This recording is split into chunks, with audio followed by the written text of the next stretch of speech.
It's been almost a week now and I'm obsessed with these nails. Everyone in my life is obsessed with these nails. Like telling people these are press-ons and seeing their reaction, no one believes me. It is so good. I wasn't gonna do a long video, but I have to.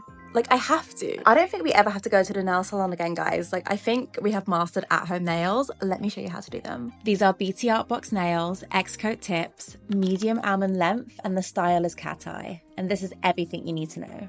Step 1 is to prep your nails. Trim and file them if needed, then clean up the cuticle area. Next, you need to buff your nails with a file. The aim is to make them a little rough to the touch, and this will make the glue attach better and your nails last longer. But be careful not to over buff them. You should also use a nail dehydrator or primer at this point. No matter how you do your nails, this is going to make your nails last longer, and of course I'll link some recommendations and all products I used today in the description. Step 2 is choosing your nail sizes. When I ordered these, I had no idea you get so many. I knew there was around 15 sizes to choose from, but there's also about 150 nails in this pack.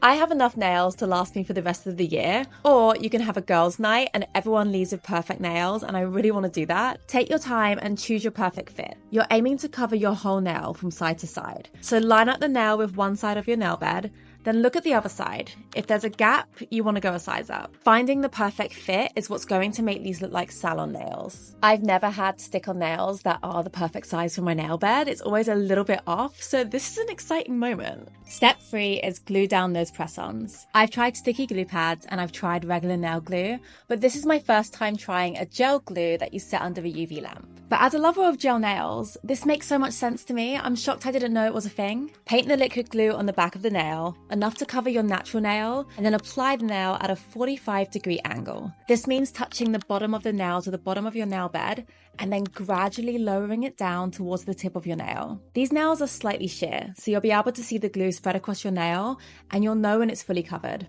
Carefully place your finger under the UV lamp and hold it there for 60 seconds to set the glue, then repeat this process for each nail. I'm pretty sure the BTartbox lamp has an automatic 60-second timer, but whatever lamp you're using, just set it to 60 seconds. Now, the BTartbox lamp isn't completely essential, but it is very handy because it's easy to get your nail under there and hold it at the same time. You can use a regular lamp. I've got a travel lamp that I use, which I think would be good for this, and I also have a large regular size lamp.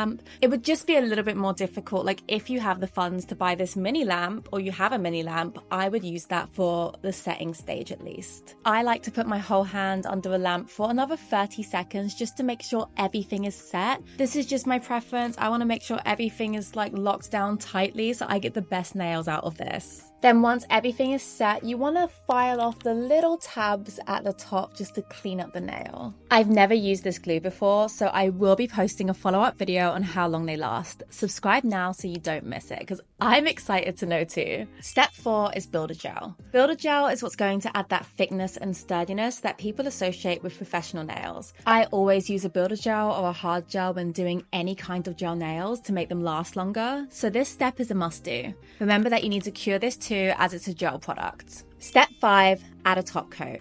Finish everything off with a top coat, and don't forget to seal the top of your nails with the builder gel and the top coat too. This will help protect your nail design from fading around the top edges. I then applied another layer of the Miley top coat that I usually use. Excuse this messy bottle. I did this because I personally prefer a no wipe top coat. And again, don't forget to set these, they are gel products. The final step is adore your nails. These are perfect. Look at how amazingly they line up with my natural nail. I've never had press-ons that look this good close up. They feel amazing, and having the design already added to them is the best thing ever. Please let me know what you think, because I'm genuinely obsessed. And if there's any other nail products you'd love me to test out and demo, let me know.